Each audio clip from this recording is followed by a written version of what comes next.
It all happened one day around the year 1991 when my mother informed me that we would be moving from Ciudad Juarez, Mexico to El Paso, Texas. I must admit I was not very happy with the decision because that would mean I would have to start over and leave close friends from childhood behind.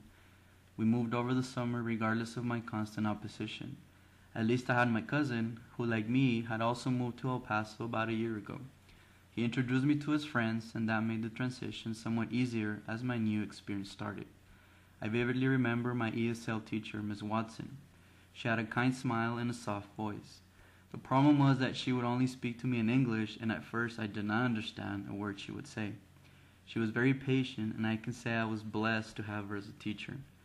Prior to that, my only English exposure was trying to make sense of cartoons and trying to start a conversation with my U.S. cousins I would visit during the holidays. Ms. Watson made me realize that learning English was a top priority if I wanted to do well in school. I focused all my energy into learning this new language by trying to read as many newspapers and magazines as possible and trying to watch as much TV in English as I could. I would stay after school with Ms. Watson to read, and she would patiently explain what I didn't understand. She made me develop a love for the language and would always push me to learn more. Everything was going great until I started noticing that we were always in the same room with the same teacher all day, except for PE. I thought every student was in the same boat until I realized that some students were talking about different teachers in different rooms, and they had all these different classes during the day.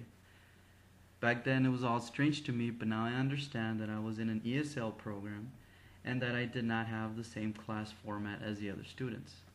Ms. Watson kindly explained to me how the system worked, and from that day forward, I devoted all my energy to try my best to learn English so that I could be in normal classes. The rest of my ELL career was somewhat of a struggle, but I continued to have great teachers all through high school that always pushed me to master the English language and become the best student I could possibly be while never forgetting my native identity.